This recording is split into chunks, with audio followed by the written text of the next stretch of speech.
NCERT UP board class 9th की अगली poem है the duck and the kangaroo और इसके पोएट हैं एडवर्ड लियो। ये एक विशेष प्रकार की पोयम है जिसको इंग्लिश लिटरेचर में नॉनसेंस पोयम इसको नाम दिया गया है। नॉनसेंस वर्स, वर्स का अर्थ होता है काव्य। नॉनसेंस समझते ही हो तुम लोग, इसका कोई अर्थ ना हो, निरर्थक बकवास ऐसे। वैसे है ये बड़ी आनंददायक कविता, बच्चों के लेवल की है। डक सभी लोग जानते हो? yes, देखा है? yes, कैसे बोलता है डक? हाँ बिल्कुल देखे, ठीक। कंगारू सबने देखा है? अच्छा। चित्र में देखा है? yes, इसके चारों पैर बहुत बड़े बड़े होते हैं ना?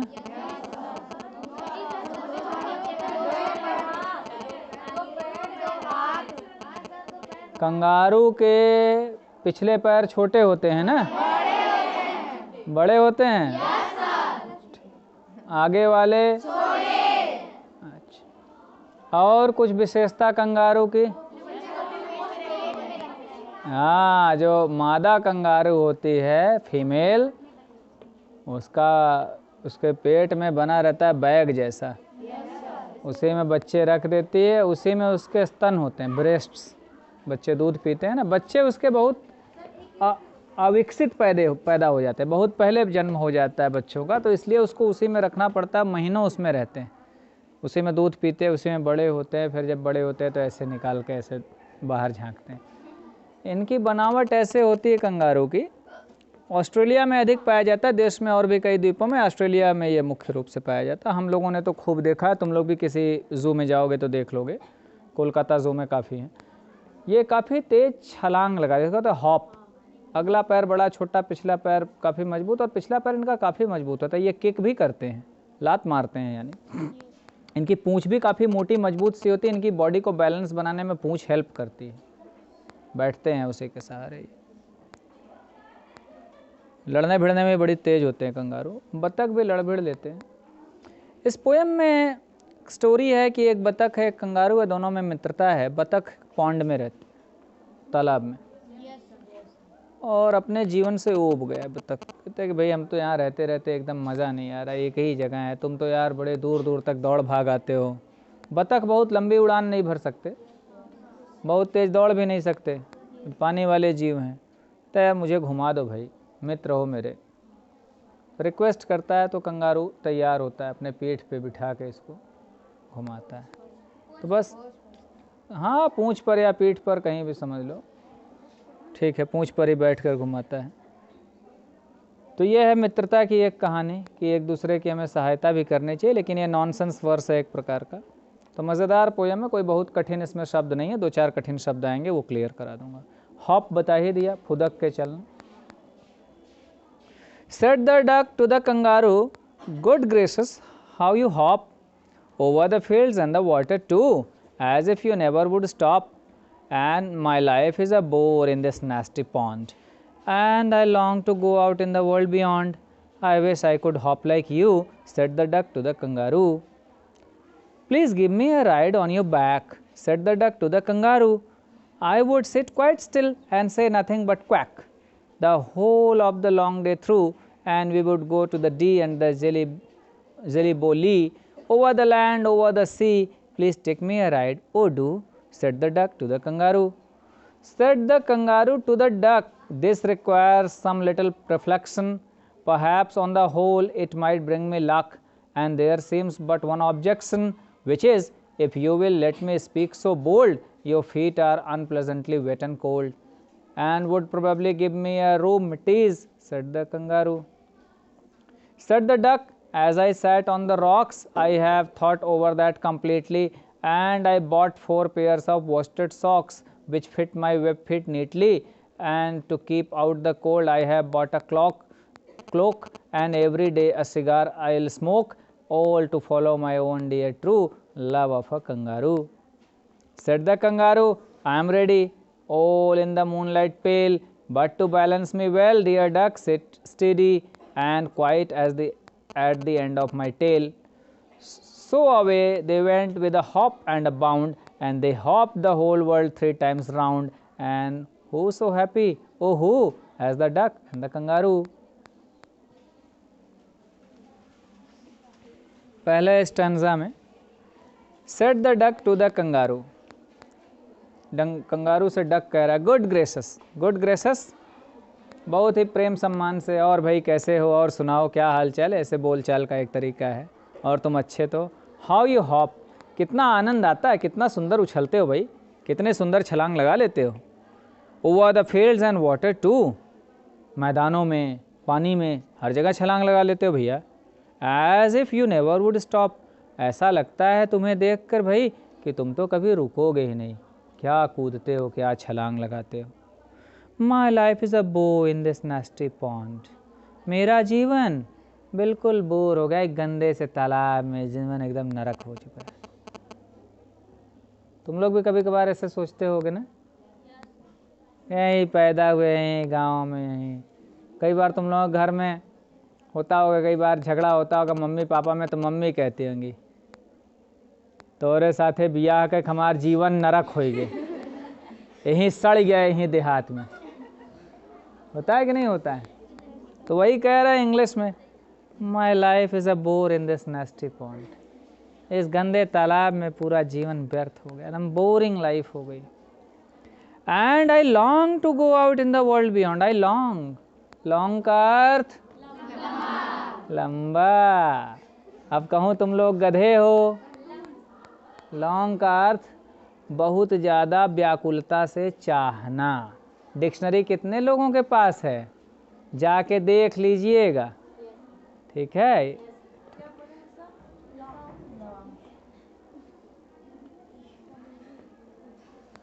तो मैं बहुत हृदय से व्याकुल हूँ, ये चाहती हूँ गो out in the world beyond, कि इस तालाब के, इस सरोवर के बाहर का जो संसार है उसको देखूँ, मेरे अंदर बड़ी इच्छा है, बड़ी लॉन्गिंग है। I wish I could hop like you, मैं चाहती हूँ कि काश मैं भी तुम्हारी तरह उछल कूद पाती। Said the duck to the kangaroo, duck ने ये बातें कंगारू से कही। दूसरे स्टैंजा में, please give me a ride on your back, said the duck to the kangaroo, अपनी पीठ पे मुझे सवारी करा दो ना भाई, मैं मित्र हो, अपनी पीठ पर मुझे सवारी करा दो। डक ने कंगारू से कहा, I would sit quite still and से नथिंग बट क्वैक, चुपचाप मैं बैठ जाऊंगी भाई तुम्हारे पीठ पर और कुछ नहीं बोलूंगी, एकदम चुप रहूंगी, केवल क्वैक बोलूंगी, कभी कभार क्वैक क्वैक, बतख ना है। The whole of the long day through and we would go to the Dee and the Jelly Bo Lee. अब डी ज़लीबोली ये जगह का नाम है, इमेजिनरी प्लेस, कैपिटल से लिखा है ना तो प्रॉपर नाउन हो ही गया, तो जगह का नाम है। कह रहे भाई दिन भर हम लोग ऐसे ही घूमेंगे और ये जगह जाएंगे, वो जगह जाएंगे, डी पे जाएंगे, ज़लीबोली कोई जगह जाएंगे, सब काल्पनिक जगह यहाँ वहाँ जाएंगे।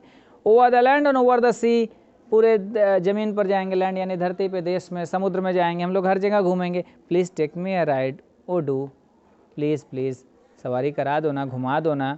Set the duck to the kangaroo, duck ने कंगारू से कहा। अब तीसरे स्टैंजा में अब कंगारू का डायलॉग है। Said the kangaroo to the duck, this requires some little reflection, perhaps on the whole it might bring me luck and there seems but one objection. अब कंगारू डक से कहता है कि देखो अब आवश्यकता है थोड़ी सी रिफ्लेक्शन की, रिफ्लेक्शन यानी विचार करने की आवश्यकता, यहाँ रिफ्लेक्शन यानी परछाई नहीं, विचार। तो देखो भाई मुझे थोड़ा सोचने दो, देखो इसमें सोचने वाली बात है। सोचने वाली बात क्या है, perhaps on the whole it might bring me luck, ये तो मेरे लिए बड़े भाग्य की बात है कि मैं अपने मित्र को सवारी करा दूं, परंतु there seems but one objection, लेकिन एक ऑब्जेक्शन है भाई, एक गड़बड़ है, एक मेरा विरोध है, एक बात है, एक समस्या है। ऑब्जेक्शन यानी यहाँ समस्या, वो समस्या क्या है, विच इज़, वो ये है, if you will let me speak so bold, अगर मैं खुल के बोलूँ भाई मित्र देखो तुम्हें बुरा न लगे, मैं एकदम बोल्डली बोलूँ, खुल के बोलूँ, तो क्या है, your feet are unpleasantly wet and cold, भैया तुम्हारे पैर बहुत भींगे रहते हैं, बहुत ठंडे रहते हैं, भाई तुम्हें बुरा न लगे। मित्र से कहते समय ऐसे लोग कहते हैं ना, है कि नहीं। गांव में औरतें बात करेंगी, कोई बात है तो देखा बहनी बता देते ही तुम्हें बुरा ना लगे, जान रहे हैं कहने के बाद बुरा तो लगना ही लगना है। कोई बात छिपाने वाली है तब भी बताए कहेंगी देखो भाई तुम्हें बतावा थी केहू बताऊ मत, और पक्का बात फैल जाएगी। तुम लोग भी ऐसा करते ही हो, कोई बात किसी को बता दो, बताना मत तो पक्का प्रचार कर देगा। तो यहाँ बड़े बोल्डली हिम्मत, देखो भाई तुम्हारे पैर बहुत भींगे रहते हैं, बड़े ठंडे रहते हैं, और होगा क्या, and would probably give me the rheumatiz said the kangaroo, मुझे रोमटीज हो जाएगा, बीमारी है, सर्दी खांसी जोड़ों का दर्द, देह टूटने लगेगी भाई, शीत न लग जाएगी, तो भैया ये बड़ी समस्या है। अब डक कहते हैं चौथे स्टैंजा में, said the duck as I sat on the rocks I have thought over that completely, जब मैं पत्थरों पे बैठता हूँ ना पानी से बाहर निकल के, तो मैंने खूब सोचा है, इस बारे में मैंने विचार कर लिया है भाई, खूब सोच लिया। क्या सोचा, and I bought 4 pairs of वॉस्टेड socks, 4 जोड़े सॉक्स समझते हो क्या, मोजे, वॉस्टेड सॉक्स जो एकदम गर्म करने वाले मोजे, 4 जोड़े मोजे खरीद लिए मैंने भाई, पहले ही सोच लिया था। Which fit my web feet neatly, और ये मोजे मेरे वेब फीट, वेब फीट क्या होता है, वेब यानी होता है जाल। अगर तुम लोगों ने डक को ध्यान से देखा होगा तो उसके पैरों की उंगलियां ऐसे जाल से जुड़ी होती, जैसे हमारी उंगलियां हैं तो ये बहुत थोड़ी थोड़ी जाल हैं, जो पानी में तैरता है मेंढक, तो ये जाल यही वाला बढ़ के जैसे ऐसे ऐसे रहता है ना, तो द वेब फीट, उस पर वो मोजे एकदम फिट आते हैं, मैंने नाप वाप के सब देख लिया सब।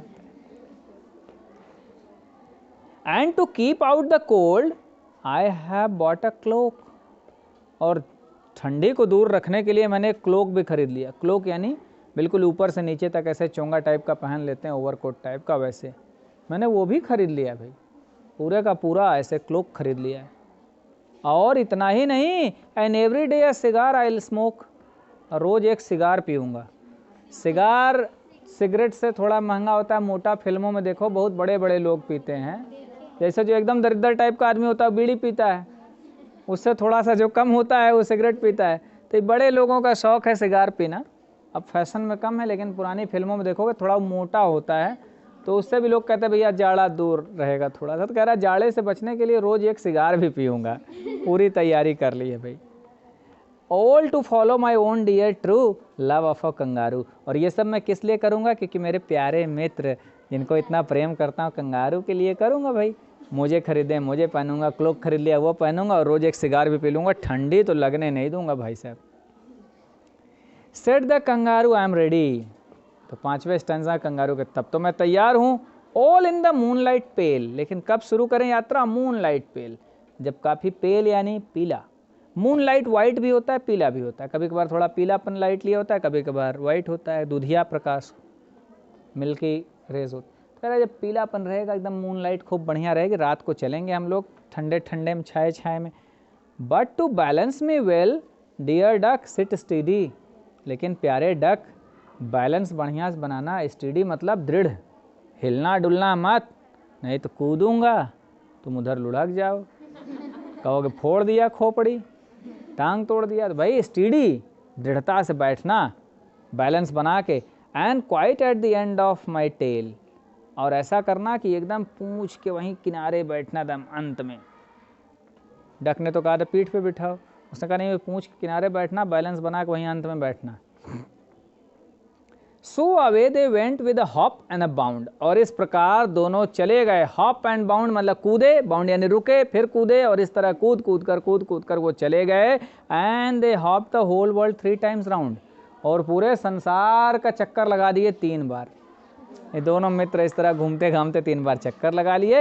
And who so happy, O who, और कौन बहुत ज़्यादा प्रसन्न हुआ, as the duck and the kangaroo, जैसे डक प्रसन्न हुआ वैसे कंगारू भी प्रसन्न हुआ। भाई उसका ही मित्र था, वो भी तो घूमा साथ साथ, दोनों मित्र बहुत प्रसन्न हुए। तो ये है नॉनसेंस वर्स, इसका कोई बहुत अर्थ नहीं होता, मज़े लेने के लिए ये पोएम है। ठीक है भाई, मैं नॉनसेंस वर्स सुनाता हूँ तुम लोगों को, हिंदी में एक सुन लो। तुम लोगों भी क्या याद करोगे भैया, सब फ्री में सब सुन लो, ध्यान से सुनो, केवल 4 लाइन के नॉनसेंस वर्स सुनाता हूँ। घाम समझते ही हो, धूप को कहते हैं। छाता लगा लिया है मैंने जिससे लगे न घाम, छाता लगा लिया है मैंने जिससे लगे न घाम, साथ साथ चलते चूहे से बोले मेंढक राम। छाता लगा लिया है मैंने जिससे लगे न घाम, साथ साथ चलते चूहे से बोले मेंढक राम। चूहा बोला लेकिन बुद्धू क्या करते हो बात, जरा अकल से काम करो कुछ यह है आधी रात। ठीक है, और सुनोगे नॉनसेंस वर्स हिंदी। भीड़ भड़क्का धक्कम धक्का, भीड़ भड़क्का धक्कम धक्का, क्रिकेट खेलने पहुंचे कक्का। भीड़ भड़क्का धक्कम धक्का, क्रिकेट खेलने पहुंचे कक्का। पीकर मट्ठा खाकर मक्का, मैं खेलूंगा बोले कक्का। छक्का चौका चौका छक्का, हुए बेचारे हक्का बक्का, गेंद लगी हो गए मुनक्का, चौका भूले छूटा छक्का। तो ठीक है, बस करते हैं, इसे तुम लोग रिवाइज कर लो। अब कितना सुना है, बहुत चालाक हो तुम लोग, देख रहे एकदम ऊर्जा नहीं है, बिना खाए पिए आया हूँ, तुम लोग जान ले लोगे।